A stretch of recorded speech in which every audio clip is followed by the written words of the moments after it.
Hello friends, अभी तक हम लोगों ने टाइम एंड डिस्टेंस के चैप्टर टाइम एंड डिस्टेंस जो पढ़ रहे थे उसमें फार्मूले पढ़ लिए। 2 वीडियो क्वेश्चंस की भी बन चुकी हैं। ये थर्ड वीडियो होगा या फोर्थ वीडियो होगा जिसमें हम लोग 31 नंबर क्वेश्चन नंबर से 45 तक करेंगे। ठीक है, इसको कंप्लीट कर लेते हैं और उसके बाद इसकी पीडीएफ जो है मैंने टेलीग्राम पे डाल दी है, उसका लिंक भी डिस्क्रिप्शन में है, उसे डाउनलोड कर लीजिएगा तो सही रहेगा। ओके, तो 31 क्वेश्चन में लिखा हुआ है, एक आदमी एक वर्गाकार भूखंड के विकर्ण पर। पहली बात तो वर्ग समझिए, वर्ग क्या होता है। वर्ग क्या होता है? जिसकी चारों भुजाएं बराबर होती हैं उसे हम क्या कहते हैं? वर्ग कहते हैं।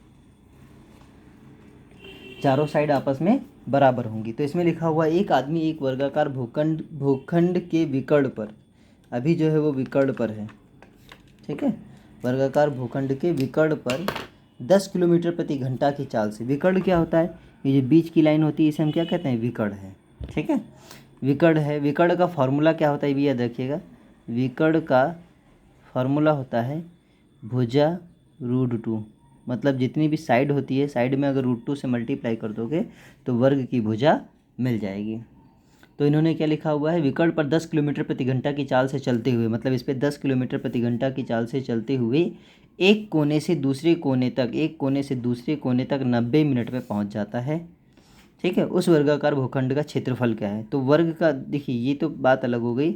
ये फॉर्मूला एक याद रखिएगा, एक ये कि वर्ग का क्षेत्रफल क्या होता है। वर्ग का क्षेत्रफल होता है भुजा स्क्वायर।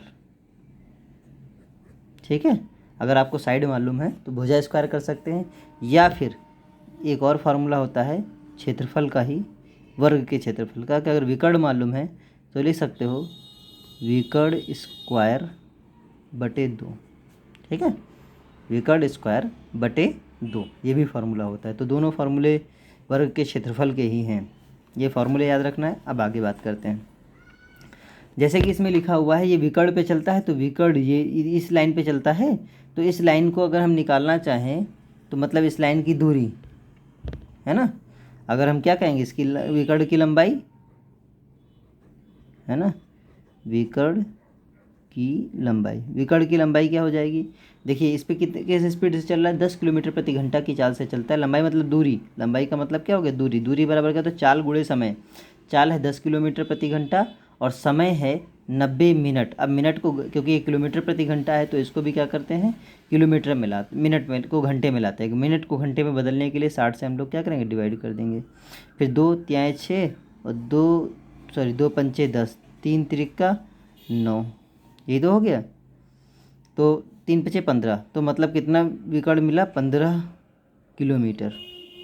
ठीक है, ये मिल गया। ये क्या निकला? विकर्ण की लंबाई। यही क्या है? विकर्ण की लंबाई। अब आपको पूछा क्या है? क्षेत्रफल। ठीक है, क्या पूछा है? वर्ग का क्षेत्रफल बताइए। तो वर्ग का क्षेत्रफल क्या होता है? अगर विकर्ण मालूम है तो क्या होता है? विकर्ण स्क्वायर बटे 2। क्या फार्मूला होगा? विकर्ण स्क्वायर। विकर्ण मतलब 15 का स्क्वायर और बटे में कितना हो जाएगा? 2। 15 का स्क्वायर कितना होता है? 225 और बटे में 2। ठीक है, इसको 2 एकम 2, 2 एकम 2, 2 दूनी 4, 1/2। और मैंने बताया था कल, अगर वीडियो में देखा होगा तो किलोमीटर स्क्वायर लिखते हैं। जहाँ भी क्षेत्रफल होगा तो वहाँ पर स्क्वायर ज़रूर लगा देंगे। ठीक है, ये हो गया। तो इसमें क्या ध्यान रखना था? ये तुम्हारा दूरी वाला फार्मूला लगा दिया और क्षेत्रफल वाला फार्मूला लगा दिया। तो 2 चीज़ें हैं, इनको ध्यान से देखिएगा। 32 नंबर क्वेश्चन में दिया हुआ है कि एक आदमी जब अपनी सामान्य चाल का 6/5 चाल से चलता है तो वह कार्यालय 30 मिनट पहले पहुंच जाता है। उस कार्यालय जाने का सही समय क्या है? फार्मूला अगर याद होगा तो ये फार्मूला होता था, अगर m/n चाल से चलता है और t समय बाद पहुंचता है तो बताइए सही दूरी। तो सही दूरी का फार्मूला होता था m और n का डिफरेंस और इंटू टाइम। ठीक है, तो ऐसे ही सही दूरी, जो कार्यालय की दूरी की अगर बात करते हैं तो कार्यालय की दूरी निकालना है, कार्यालय की दूरी, ये फार्मूला याद रखिएगा। तो कितने चाल से चलता है? इन्होंने लिखा हुआ है कि 6/5 चाल से चलता है और 30 मिनट पहले पहुंच जाता है। तो कैसे लिखेंगे? ऊपर 6 रहेगा और नीचे 6 और 5 का डिफरेंस। 6 और 5 का डिफरेंस कितना हो जाएगा? 1, और ये 30, मतलब कितना आ जाएगा? 180 मिनट, है ना। ये अगर जो भी चीज़ में है, मीटर में है कि किलोमीटर में, देखना पड़ेगा। सामान्य समय क्या है, सामान्य का समय निकालना होता है, दूरी नहीं, कार्यालय जाने का समय। सामान्य समय कितना है, सामान्य समय आ जाएगा 180 मिनट। 180 मिनट को हम लोग 3 घंटे भी कह सकते हैं, है ना। क्यों, क्योंकि कि मान लीजिए 60 मिनट में 1 घंटा होता है, तो उस हिसाब से कहा जा सकता है। अब क्वेश्चन नंबर 33 में लिखा है 3 मोटरसाइकिलों की गति का अनुपात 12:15:20 है। गति का अनुपात 12:15:20 है। ठीक है, फिर लिखा हुआ है यदि दूसरी मोटरसाइकिल की किसी दूरी को 64 मिनट में तय कर सकती है, तो तीसरी मोटरसाइकिल उसी दूरी को कितने समय में तय करेगी। ठीक है, ये कौन सा स्पीड है, गति का अनुपात। ठीक है, अब आपको मालूम होना चाहिए कि हम लोगों ने क्या पढ़ा, गति मतलब स्पीड, है ना। गति मतलब क्या, स्पीड, जिसे चाल कहते हैं। तो स्पीड यानी कि चाल बराबर दूरी बटे समय। ठीक है, ये बात समझ में आ रही है। इसका मतलब क्या हो गया, इसका मतलब ये हो गया अगर समय बढ़ेगा तो चाल घट जाएगी, है ना। ये दोनों, अगर इन दोनों में रिलेशन समझ लो, तीनों में, कि समय बढ़ेगा तो चाल घटेगी और दूरी बढ़ेगी तो चाल बढ़ेगी। मतलब ऊपर वाले के साथ बढ़ेगी और नीचे वाले के साथ उल्टा रिलेशन होता है कि ये अगर घटेगा तो ये बढ़ेगा, और टाइम अगर बढ़ेगा तो स्पीड घटेगी। ठीक है, और टाइम घटेगा तो स्पीड बढ़ेगी। तो ये चीज़ ध्यान रखिएगा। तो इसका मतलब क्या है, स्पीड आपको मालूम है और आपको टाइम निकालना है। तो टाइम क्या होता है, इसका इन्वर्सली प्रोपोर्शनल होता है। इन्वर्सली प्रोपोर्शनल का मतलब क्या होता है, अपॉन में होता है। स्पीड क्या है, स्पीड अगर इधर रखोगे तो टाइम कहाँ जाएगा, अपॉन में। ऐसे ही टाइम जब निकालोगे तो स्पीड कहाँ निकलेगी, अपॉन में, इन्वर्स में होता है। तो अगर हम टाइम, तो स्पीड मालूम है, अब क्या निकालना चाहते हैं, टाइम। अगर हम टाइम निकालना चाहेंगे तो ये पलट जाएगा, तो 1/12 रेशियो 1/15 और रेशियो कितना हो जाएगा 1/20।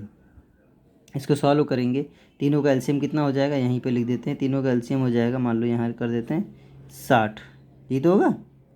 ठीक है, ऐसे ही समझो 60, सबके नीचे 60, सब, हाँ एलसीएम है 60, तो मतलब सब में ऊपर मान लीजिए 60 हो गया।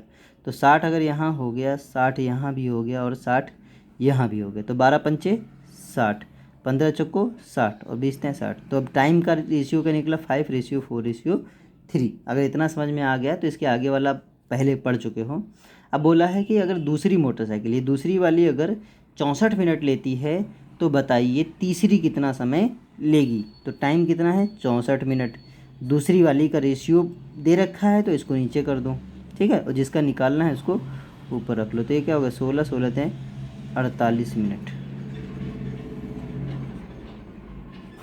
ठीक है, तो देखो अब आसानी से लग गया 48 मिनट। यहाँ क्या होगा, 12×15=20 है और इसको सॉल्व किया गया। स्पीड थी, स्पीड से टाइम निकालने के लिए 1/में कर लिया गया। और उसके बाद ये वाली चीज़ आपको मालूम होनी चाहिए कि 64 जो भी दे रखा होता है उसको नीचे रखते हैं और जो फाइंड करना होता है उसको ऊपर रखते हैं। ठीक है, अब क्वेश्चन नंबर 34 की अगर बात करते हैं तो 34 में लिखा हुआ है कि ए बी का 4 गुना तथा बी सी का 3 गुना। तो ये पहले समझते हैं क्या कहा, ए बी का 4 गुना, ठीक है, बी जो है सी का 3 गुना। ए बी का 4 गुना, बी सी का 3 गुना अधिक तेज़ी से दौड़ सकता है। यदि सी एक निश्चित दूरी को 144 मिनट में तय करता है, तय कर सकता है, तो तब ए उसे कितने मिनट में तय करेगा। अब ए का बताना है कि ए कितने मिनट में तय करेगा। ठीक है, तो पहली बात तो इनका रेशियो समझते हैं। जैसे ए है 4b, तो ए रेशियो बी अगर हम निकालें तो कितना आ जाएगा, 4:1। कैसे आएगा, जब ए की जगह 4b है और बी की जगह पर सिर्फ b है। ऐसे ही बी और सी का रेशियो निकालेंगे तो बी की जगह 3c है तो 3 हो गया और सी की जगह पर सिर्फ मतलब 1 हो गया। अगर हम रेशियो प्रोपोर्शन पढ़ा है हम लोगों ने, तो ए बी सी अगर निकालना चाहें तो कितना हो जाएगा, 4:1 और 3:1। दोनों को सॉल्व कर लो, 3 चौको 12, 3 एकम 3 और 1 एकम 1। ये आपका निकल आया A ratio B ratio C. ठीक है, A ratio B ratio C आ गया। अब पढ़ते हैं आगे क्या दे रखा हुआ है। सी एक निश्चित दूरी को 144 मिनट में तय कर सकता है। ये क्या है, स्पीड का है। ये अभी ये किस चीज़ का रेशियो निकला है, स्पीड का। अगर हम टाइम का, क्योंकि टाइम पूछा हुआ है, तो अगर टाइम का निकालना चाहेंगे तो कितना हो जाएगा, 1/12 रेशियो 1/3 रेशियो 1/1। ठीक है। इन तीनों का एलसीएम कितना होगा, 12 ही तो होगा। तो मान लीजिए यहाँ भी 12 लिखा, यहाँ भी 12 लिखा और यहाँ भी 12 लिखा, तो 12 से 12 कट गया तो कितना आ गया 1। 3 से 12 से 3 कटा तो 3 चौको 12 और 1 से 12 जाएगा तो 12। ये आपका टाइम का रेशियो निकल आया। ठीक है, अगर टाइम का रेशियो निकल आया है तो अब पूछा क्या है आपसे, सी अगर 144 मिनट तय कर सकता है तो ए कितना लेगा। अब ये बहुत आसान है, ए का टाइम पूछा गया है, जिसका पूछा जाता है 144 मिनट दे रखा हुआ है। 144 मिनट किसका है, सी का, तो सी वाली वैल्यू नीचे रख दी गई। अब निकालना किसका, ए वाला, तो ए वाला ऊपर रख दिया गया। ठीक है, ये चीज़ याद रखिएगा, ये सब हम लोग पढ़ चुके हैं। ये 12 आ गया तो ए आ जाएगा 12 मिनट। ठीक है, क्वेश्चन नंबर 35 में लिखा हुआ है, एक निश्चित दूरी एक निश्चित चाल से तय की जाती है यदि 1/3 दूरी दूना समय में तय की जाती है। तो दोनों चालों का अनुपात क्या, दोनों चालों का अनुपात मतलब पहली चाल निकालो। पहली चाल क्या हो जाएगी, speed is equal to distance upon time, यही तो हो जाएगा। फिर क्या बोला गया है, d/t लिखो। फिर दूसरी चाल की बात की गई है कि इसमें 1/3 दूरी, 1/3 दूरी मतलब पहले d थी तो अब कितनी हो गई 1/3 दूरी। ठीक है, 1/3 दूरी दूना समय मतलब पहले t लग रहा था तो अब कितना हो गया 2t समय हो गया। इसको सॉल्व कर लेंगे s2 को, तो ये 3 देखो ऊपर है ना, ऊपर वाला 3 नीचे आ जाएगा। ये याद रखना, अगर इसके नीचे होता तो हम क्या करते, पलट के ऊपर ले जाते, लेकिन इसके नीचे नहीं है, ऊपर वाला है तो ऊपर के नीचे जो होता है वो नीचे आ जाता है। तो 3 दूनी 6, 1, ये तो ऊपर d हो गया, नीचे 6t हो गया। ठीक है, दोनों चालों का अनुपात पूछा है तो S1/S2, S1 कितना है d/t और S2 कितना है d/6t। अब नीचे वाला पलट के उल्टा लिख लेंगे तो कितना आ जाएगा d/t और ये पलट के उल्टा लिखोगे तो 6t/d आ जाएगा। तो d से d कट गया, t से t कट गया, तो ये 6/1 यानी कि 6:1 हो गया।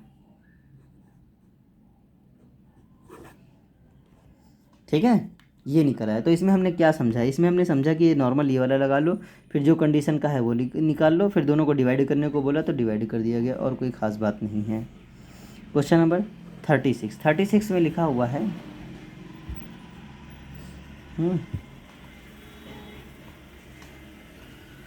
ठीक 36 में लिखा हुआ है, एक निश्चित दूरी एक निश्चित समय में तय की जाती है यदि दूनी दूरी मतलब फिर से 2 गुना बोल दिया गया 60% चाल से तय की जाती है तो दोनों समयों का अनुपात। तो पहले अगर समय की बात करते हैं तो समय बराबर दूरी बटे चाल, यही तो हो गया। दूसरा समय की अगर बात करते हैं तो इन्होंने बोला है दूनी दूरी, है ना, फिर से दूनी दूरी, तो मतलब हो जाएगा 2d हो गया। ठीक, और 60% चाल से, 60% चाल मतलब पहले स्पीड s थी तो अब इसका 60% कर लो तो 60/100, 1 0 से 0 कट गया। ठीक है, ये 10 ऊपर चला जाएगा ना, नीचे वाला ऊपर चला जाएगा, तो ये कितना हो जाएगा 2d/s × 6 और ऊपर ये 10 जो है ऊपर चला जाएगा। इसका मतलब क्या हो गया 2 3 6 सॉरी 2 5 10 और नीचे 2 3 6, मतलब कितना आ रहा है बोलो, ये आ गया 2d × 5 है ना, मतलब कितना हो गया 10d और नीचे कितना हो गया 3s, ये निकल आया। अब हम देखते हैं क्या करना है, हमें दोनों का डिफरेंस अनुपात लेना है। तो t1/t2, जब ऊपर करोगे तो ऊपर कितना है d/s और नीचे कितना है 10d/3s, तो नीचे वाला पलट के उल्टा लिखोगे तो ये d/s है और ये कितना हो जाएगा 3s/10d, तो d से d कट गया, s कट गया, तो 3/1 को हम लोग लिखेंगे 3:1। ठीक है, कोई बहुत बड़ी कारीगरी नहीं है इसमें, ये वाला समझ लो, ये समझ लो और फिर डिवाइड ही तो करना है। क्वेश्चन नंबर 37 में लिखा गया है,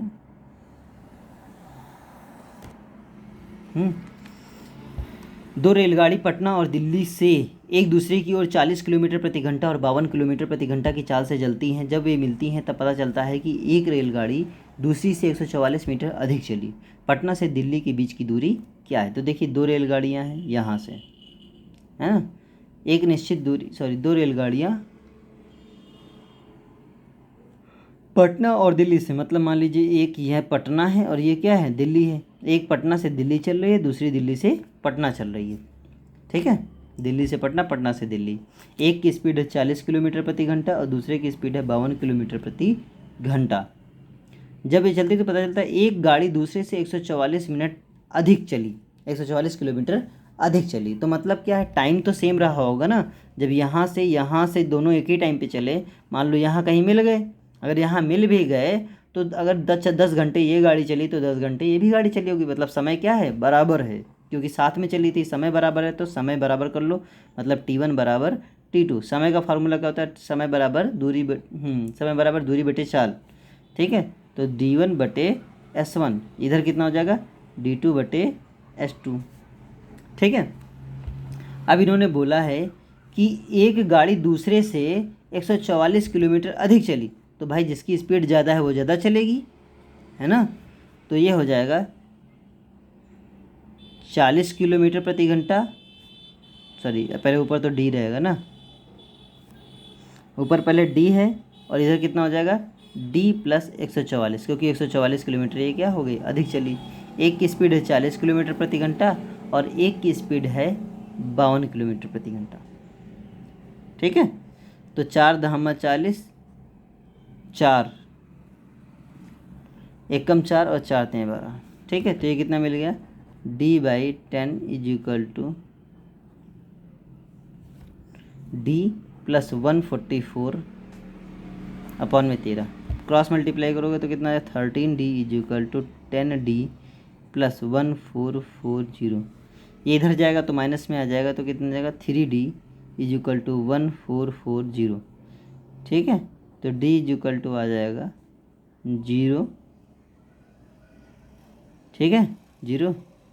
और उसके बाद 3 चौको 12, 3 बटे 24, 480 मीटर, ये किलोमीटर होगा। अब कुल दूरी की बात पूछा इन्होंने, बताइए पटना से दिल्ली के बीच की दूरी कितनी। कुल दूरी की बात करते हैं। देखिए 480 मीटर अगर ये चलता है D वाला, तो ये कितना चलेगा D प्लस 144। तो मतलब कुल दूरी कितनी हो गई D प्लस 144। ठीक है, तो D कितना है 480, फिर कितना है 480 और फिर कितना है 144। ठीक है, तो इधर 4 आ जाएगा, 4 8 दूनी 16, 16 4 22, 4 दूनी 8, 1 9, 2 4 का 4 नोट हो गया। उसके बाद 4 8 दूनी 16, 16 4 20, 20 के 0 हासिल लगा 2, 4 दूनी 8, 1 9, 9 2 11, 1104 किलोमीटर। ये भी देखिएगा क्यों यहाँ पर क्या किया गया। ओके,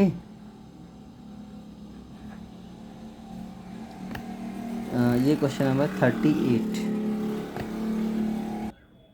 क्वेश्चन नंबर 38 देखते हैं।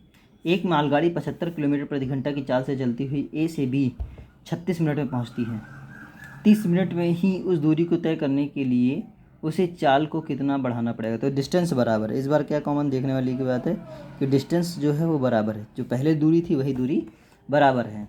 तो इन्होंने बोला तो डिस्टेंस बराबर है तो टाइम क्या फार्मूला क्या होता था, दूरी बराबर चाल गुणे समय। तो मतलब स्पीड इंटू टाइम पहला और स्पीड इंटू टाइम दूसरा, ये तो हो गया। तो देखिए पहले की स्पीड है 75 किलोमीटर प्रति घंटा और टाइम है 36 मिनट। दूसरे की स्पीड है स्पीड तो पता ही नहीं और टाइम है 30 मिनट। अब एक बात ध्यान दीजिएगा कि स्पीड है 75 किलोमीटर प्रति घंटा और टाइम है मिनट में। इसका स्पीड तो मालूम नहीं लेकिन टाइम है मिनट में। तो ये कॉमन सी चीज़ हम लोग क्या समझेंगे कि मान लो इधर हम घंटे में बदलने के लिए 60 से डिवाइड करेंगे, इधर भी 60 से डिवाइड करेंगे, तो ये 60 से 60 क्या हो जाएगा, कट जाएगा, तो कोई मतलब नहीं है।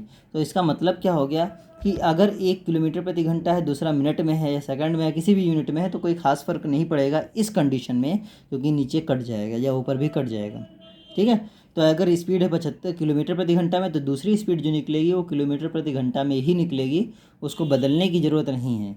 ठीक है, और जैसे अगर यहाँ टाइम पूछा होता तो टाइम मिनट में ही आता, उसको भी बदलने की ज़रूरत नहीं है। ठीक है, तो इसको सॉल्व कर लेते हैं। तो अगर हम सॉल्व करेंगे ऊपर से ऊपर काट सकते हैं, तो 15 दूना 30, 15 पच्छे 75, इतनी बात समझ में आएगी। 2 से 36 काट दोगे तो कितने बार में कटेगा 18, तो 18 पंचे 90, 90 बराबर क्या निकली स्पीड, तो स्पीड निकल आई है 90 किलोमीटर प्रति घंटा। ठीक है। लेकिन अब बताया कितनी स्पीड बढ़ानी पड़ेगी, है ना, बढ़ानी पड़ेगी। तो मतलब पहले स्पीड जितनी थी, बढ़ी हुई स्पीड, तो बढ़ी स्पीड कितनी हो जाएगी, पहले अभी 90 हो गई, पहले कितनी थी 75, तो अब कितनी हो गई 15 किलोमीटर प्रति घंटा की स्पीड उसे क्या होनी पड़ेगी, बढ़ानी पड़ेगी। ठीक है, ये हो गया क्वेश्चन नंबर 39। 39 में लिखा हुआ है कि मनोज 18 किलोमीटर 54 मिनट में जाता है, एक तिहाई दूरी वह 5/9 समय में पूरा करता है, तो शेष समय में उसकी चाल क्या होनी चाहिए। ठीक है, तो 18 किलोमीटर 54 में जाता है, 18 किलोमीटर यहाँ लिख लेते हैं 54 मिनट में जाता है। ठीक है, 18 किलोमीटर 54 मिनट में जाता है। उसके बाद क्या लिखा हुआ है, एक तिहाई दूरी, एक तिहाई दूरी का मतलब है 18 का 3 से डिवाइड कर लोगे तो कितना आएगा 6 किलोमीटर। 18 को 3 से डिवाइड करोगे कितना आ जाएगा 6 किलोमीटर। कितने मिनट में जाता है, 54 है 5/9 समय में, तो 9 छक्का 54 मतलब 6 पंचे 30 मिनट में जाता है। ठीक है, तो क्या समझे कि एक तिहाई दूरी मतलब 6 किलोमीटर जाता है 30 मिनट में, तो बचा कितना 12 किलोमीटर। ठीक है, तो अब कितने मिनट में जाएगा, 54 मिनट में जा रहा था, 30 मिनट में ये चला गया, तो अब बचे कितने 24 मिनट। ठीक, अब निकालना क्या है पहले ये देख लेते हैं। 39 शेष समय में उसकी चाल किलोमीटर प्रति घंटा में बताइए। पहली बात तो किलोमीटर प्रति घंटा की बात कही है, तो इसको हम घंटे में बदलने के लिए 60 से डिवाइड कर लेंगे। ठीक है, चाल निकालनी, शेष चाल मतलब जो बचे हुए समय में चाल है, ये 12 किलोमीटर, चाल बराबर दूरी बटे समय, दूरी है 12 किलोमीटर, समय कितना है 24 मिनट। तो मिनट को समय में घंटे में बदलने के लिए 60 से क्या करेंगे डिवाइड कर लेंगे, तो ये 60 ऊपर चला जाएगा, तो कितना आ जाएगा 12/24 गुणे 60, ये तो आ गया। तो 12 दूना 24, 60 से इसको डिवाइड कर ले 30, तो स्पीड आ गई 30 किलोमीटर प्रति घंटा, जो कि किलोमीटर प्रति घंटा में ही स्पीड को निकालना था। ठीक है, क्वेश्चन नंबर 40 में लिखा हुआ है एक जीप सीधी सड़क पर, ये बात समझ में आई। देखिए 18 किलोमीटर 54 मिनट में, एक तिहाई दूरी मतलब 6 किलोमीटर जाता है 30 मिनट में, तो बची दूरी कितनी 12 किलोमीटर, बचा समय कितना 24 मिनट। चाल निकालनी, तो चाल बराबर दूरी बटे समय, किलोमीटर प्रति घंटा में निकालना था तो इसलिए मिनट को घंटे में बदला गया। 40 एक जीप एक सीधी सड़क पर 148 किलोमीटर 50 किलोमीटर प्रति घंटा की चाल से जाती है, मतलब 148 किलोमीटर जो है वो 50 किलोमीटर प्रति घंटा की स्पीड से जाती है। ठीक है, उसके बाद वह एक ऐसे मोड़ पर मुड़ती है जो सड़क पर 30 डिग्री के कोण पर मुड़ी है। इस सड़क पर 148 किलोमीटर मतलब फिर से कितना है 148 किलोमीटर 80 किलोमीटर प्रति घंटा की स्पीड से जाती। ठीक है, तो अब निकालना क्या, औसत चाल निकालनी है। बताइए औसत चाल, औसत चाल आप देख रहे हैं ये दूरी क्या है बराबर है, अगर दूरी बराबर है तो औसत चाल का फॉर्मूला याद होना चाहिए।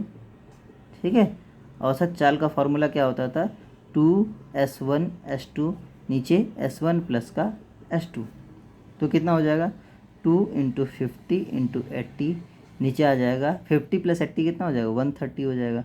तो एक जीरो से जीरो कट गया और कुछ कटेगा नहीं, 5 दूनी 10, 80 दहम्मा 800 बटे 13, और ये स्पीड आ जाएगी किलोमीटर प्रति घंटा। ठीक है, अब किलोमीटर प्रति घंटा, कुछ कट रहा है क्या यार। क्वेश्चन नंबर 40 है ना।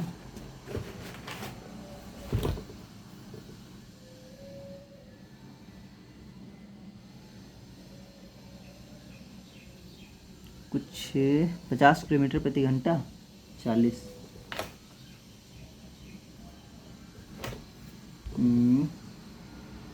50 है और 80 है, 2 तो 2s1s2 अपन s1 प्लस s2 यही तो लगेगा।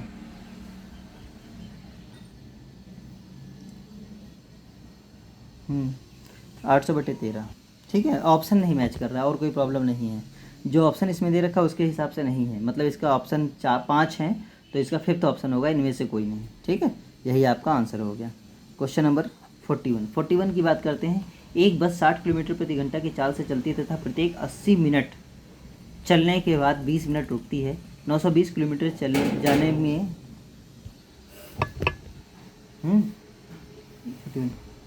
920 किलोमीटर जाने में उस बस को कितना समय लगेगा। तो बात समझनी क्या है, पहली बात तो समय निकालना है। क्या निकालना है? समय। इस बात को समझने की ज़रूरत है। दूसरी बात इसमें बोला गया है कि स्पीड है 60 किलोमीटर प्रति घंटा, जाना कितना है 920 किलोमीटर, और 80 किलोमीटर जाने के बाद 20 मिनट रुकती है। ये भी बात समझनी होगी कि हर 80 किलोमीटर जाने के बाद 20 मिनट रुकती है। तो टोटल डिस्टेंस कितनी है? 920 किलोमीटर। 920 किलोमीटर जाने में समय कितना लगेगा? पहली बात तो समय देखते हैं। 920 किलोमीटर जाएगी और समय लगेगा 60 किलोमीटर प्रति घंटा की स्पीड से बात करते हैं। समय बराबर दूरी बटे चाल। तो चाल कितनी है? 60। तो ये डिवाइड कर लेते हैं तो कितना आ जाएगा? 92/6। इसको डिवाइड कर लेंगे, 2 से काट लेंगे तो ये आ जाएगा 46 और ये आ जाएगा 3। ठीक है, घंटे। इतने घंटे अभी लगेंगे। 46/3, 40 दूना 92 होता है ना, 3 दूनी 6, तो इतने घंटे लगेंगे। इसको घंटे को अभी रहने देते हैं। ये नॉर्मल टाइम हो गया ट्रेन को, बस को चलने में। अब क्या करता है? हर 80 किलोमीटर पे रुकती है ट्रेन। कितने मिनट रुकती है? 20 मिनट रुकती है ना। तो कितने ब्रेक हो जाएंगे? 80 किलोमीटर पर पहला ब्रेक, फिर अगले 80 किलोमीटर फिर दूसरा ब्रेक, है ना। 20-20 मिनट के ब्रेक लेने हैं। तो कुल कितने ब्रेक हो गए? अगर हम ब्रेक की बात करते हैं, यानी कितनी देर हम लोग रुकते हैं, ब्रेक हो जाएंगे आपके। ब्रेक वो वाला नहीं कि ब्रेक लगा दो, ब्रेक का मतलब वही कि रुकने वाला, कि आराम करने वाला। तो ब्रेक कितने हो जाएंगे? 920 किलोमीटर जाना है और हर 80 किलोमीटर पे ब्रेक चाहिए आपको। तो 0 से 0 कट गया और देखते हैं 8 से पूरा पूरा कटेगा। तो 8 एक कम 8, 12 हो गया।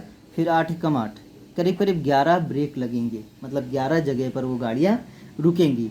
अगर 11 जगह पर रुकेंगी और हर बस 11 जगह पर रुकेगी, जो बचा हुआ है उससे मतलब नहीं। मान लो अगर कितना हो गया, 40 मिनट बच रहे हैं, 40 किलोमीटर बच रहा है, तो जब लास्ट पूरा कटने में 40 किलोमीटर और बच रहा है, तो 40 किलोमीटर पे तो ब्रेक लग ही लेगा नहीं, सीधे वो स्टॉपेज पे लेगा। तो क्या हुआ कि 11 जगह वो गाड़ी रोकेगा। अगर 11 जगह गाड़ी रोकेगा और हर जगह 20 मिनट का टाइम लेता है, तो उसे कुल कितना टाइम लगेगा? 220 मिनट। 200 मिनट 20 मिनट क्या है? 220 मिनट वो हैं जिसमें गाड़ी रुकती है 20-20 मिनट। ठीक है। और ये क्या? घंटे में। घंटे को मिनट में बदलने के लिए क्या करेंगे? घंटे को मिनट में बदलने के लिए 60 से गुणा कर ले। तो ये कितना आ जाएगा? 20। 46 दूना 92, तो 920, ठीक है, मिनट। तो 920 मिनट ये हो गए। तो कुल कितना टाइम लगा? 920 मिनट उसको चलने में लगा और 220 मिनट उसको स्टॉप लेने में लगा। ब्रेक को हम स्टॉप भी बोल सकते हैं, है ना। तो अगर हम टोटल टाइम की बात करते हैं कि टोटल टाइम उसे कितना लगा, टोटल टाइम कितना लगा? 920 मिनट प्लस का कितना? 220 मिनट, तो मतलब हो जाएगा 1140 मिनट। ठीक है, 1140 मिनट में वो रास्ता तय कर लेगी। लेकिन इसको घंटे में बताना है, तो मिनट को घंटे में बदलने के लिए हम लोग 60 से 1140 था, है ना, 1140 मिनट को घंटे में बदलने के लिए 60 से क्या करेंगे? डिवाइड कर देंगे। ठीक है, 0 से 0 कट गया, 6 एक कम 6, 5 हो गया 6, ठीक है, 6 एक कम 6, 54 हो गया, 6 हो गया 54। तो मतलब कुल कितना टाइम लगेगा? 19 घंटे का समय लगेगा। दो बात समझिएगा, इसमें जो टाइम है चलने का टाइम और ये स्टॉप का टाइम, स्टॉपेज का टाइम, दोनों टाइम को ऐड कर दिया, घंटे में बदल दिया, आंसर आ गया। क्वेश्चन नंबर 41 के बाद क्वेश्चन नंबर 42। ठीक है, 42 में लिखा हुआ है, एक बस पटना से सीतामढ़ी 60 किलोमीटर प्रति घंटा की चाल से जाती है। पटना से सीतामढ़ी, ये पटना हो गया, ये क्या हो गया? सीतामढ़ी। पटना से सीतामढ़ी जाती है, 60 किलोमीटर प्रति घंटा की स्पीड से जाती है, तथा 80 किलोमीटर प्रति घंटा की चाल से वापस आती है। इधर से वापस कितने आती है? 80 किलोमीटर प्रति घंटा की चाल से वापस आती है। यदि वापस आने में 40 मिनट कम समय लगता हो तो दोनों शहरों के बीच की दूरी क्या है? तो जाहिर सी बात है, पहले तो दूरी क्या है? बराबर है। तो d1 बराबर कितना हो गया? d2। दूरी बराबर चाल गुणे समय। तो पहले चाल है कितनी? 60 किलोमीटर, और स्पीड मान लीजिए कितना है? चाल गुणे समय। पहले समय कितना लगता है? वापस आने में 80 मिनट कम लेते हैं। ठीक है, वापस आने में 80 मिनट कम लगता है। तो मतलब क्या हो गया? वापस आने में 80 मिनट कम लगता है। तो मतलब पहले टाइम अगर टी लग रहा है तो दोबारा टाइम 80 मिनट कम लगेगा। ठीक है, और इधर स्पीड कितनी? 80 किलोमीटर प्रति घंटा। तो मैंने भी पहले भी बता रखा है कि अगर टाइम यहाँ टी है तो यहाँ टी माइनस एट्टी है तो मिनट में है, यहाँ किलोमीटर में है, तो बदलने की ज़रूरत नहीं है। क्यों बदलने की ज़रूरत नहीं? क्योंकि इसे डिवाइड करोगे तो नीचे से नीचे कट जाएगा, तो कोई खास फ़र्क नहीं पड़ेगा। बस ये ध्यान रखना होगा कि अगर ये मिनट में है तो जो आंसर आएगा वो हमारा मिनट में ही आएगा। स्पीड जो किलोमीटर में है तो वो किलोमीटर में ही रहेगी। 0 से 0 कट गया, 2 तिया 6, 2 चौको 8, तो कितना हो गया 3t बराबर 4t। 4 का अंदर मल्टीप्लाई कर दो, 4 बटे 32, 320। तो ये माइनस में है तो इधर आ जाएगा 320, और 4t में से 3t माइनस हो जाएगा। 4t माइनस का कितना हो गया 3t, तो मतलब t बराबर आ गया 320 मिनट। ठीक है, 320 मिनट आ गया, लेकिन आपको निकालना कितना है? अच्छा, तो आपको मिनट नहीं निकालना, इसको घंटे में पहले बदलिए, है ना। तो t इक्वल टू 320/60, 0 से 0 कट गया, 6 पंचे बस 32/6 रहने दो, या 16/3 भी लिख सकते हो घंटे। ठीक है, अब क्या निकालना? दूरी बतानी। तो दूरी बराबर क्या होता है? दूरी बराबर क्या होता है? चाल गुणे समय। यही तो पढ़ा हम लोगों ने, चाल गुणे समय। तो चाल कितनी है? पहले देखिए टी वाला टाइम रख रहे हैं ना, तो यहाँ चाल है 60 किलोमीटर और समय कितना टी लग रहा था, तो टी मतलब 16/3। तो 3 बिसा है 20, 16 दूना 32, 320 किलोमीटर। ठीक है, ये लग गया। 42 के बाद 43, थोड़ा समझिएगा, इतना कठिन भी नहीं है। 43, एक चोर एक सिपाही से 400 मीटर की दूरी पर था। चोर को देखकर 50 मीटर प्रति मिनट की चाल से भागा, है ना। चोर सिपाही को देखकर भागा, तो सिपाही ने 70 मीटर प्रति मिनट की चाल से उसका पीछा किया। कितने मिनट बाद सिपाही चोर को पकड़ लेगा? तो जाहिर सी बात है, पकड़ने में लगा समय, हम लोग इसको तो पढ़ चुके हैं ना पहले भी। पकड़ने में लगा समय कैसे निकालेंगे भाई? ऊपर टाइम डिस्टेंस रखना होता है। तो डिस्टेंस कितना चोर भाग चुका है? चोर भाग चुका है 400 मीटर, और दोनों की चाल का डिफरेंस, एक 70 मीटर है, दूसरी 50 मीटर है, तो दोनों का डिफरेंस कितना है? 20 मीटर। तो मतलब 20 मिनट में सिपाही जो है वो चोर को पकड़ लेगा। ठीक है, सिंपल सी चीज़ है, बस बात समझनी थी कि ऊपर डिस्टेंस रखते हैं, नीचे दोनों के चाल का डिफरेंस रखते हैं, बस और कुछ नहीं। 44 में लिखा हुआ है, एक रेलगाड़ी 2 स्टेशनों के बीच की दूरी को 72 मिनट में तय करती है। यदि उसकी चाल 18 किलोमीटर प्रति घंटा बढ़ा दिया जाए तो वह 24 मिनट कम समय लेगी। तो उसकी प्रारंभिक चाल क्या है? फिर से वही ऊपर वाला क्वेश्चन हो गया। देखिए डिस्टेंस क्या है, फिर से क्या हो गई? बराबर हो गई 44। दूरी को 72 मिनट में तय करती है, मतलब दूरी बराबर चाल गुणे समय, तो इधर 72 मिनट दे रखा हुआ है। ठीक है, अब इन्होंने बोला है उसकी चाल को 18 किलोमीटर प्रति घंटा, मान लीजिए पहले स्पीड एस थी तो उसकी स्पीड को 18 किलोमीटर प्रति घंटा बढ़ा दिया जाए, तो बढ़ा दिया गया, तो 24 मिनट कम समय लेती है। पहले 72 टाइम ले रही थी, अब 24 कम कर दो, तो 24 कम करेंगे तो 48 आ जाएगा। अब 48 मिनट टाइम लेती है, पहले 72 टाइम ले रही थी, अब 48 मिनट। अब आपको क्या निकालना है? 44। उसकी प्रारंभिक चाल किलोमीटर प्रति घंटा में क्या है?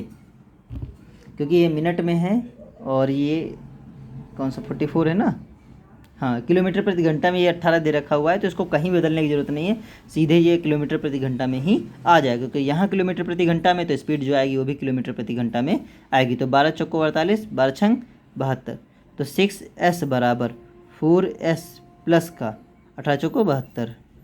ठीक है, ये 2s आ जाएगा, 2s बराबर 72, तो s बराबर 36 किलोमीटर प्रति घंटा। ठीक है, ये क्वेश्चन नंबर 44 हो गया। क्वेश्चन नंबर 45 में लिखा हुआ है, एक बस पटना से गया 120 मिनट में जाती है। पटना और गया, पटना से गया 120 मिनट में जाती है, उसकी चाल को 20 किलोमीटर प्रति घंटा घटा दिया जाए तो 150 मिनट में पहुंचती है। पटना से गया की दूरी क्या है? अपने आप कर लेंगे ना, कर लेंगे। अगर देखिए ऊपर वाले की तरह ही है, थोड़ा मैं लिंक बना दे रहा हूँ, बाकी अपने मन से कीजिएगा, इसको नहीं कराऊंगा।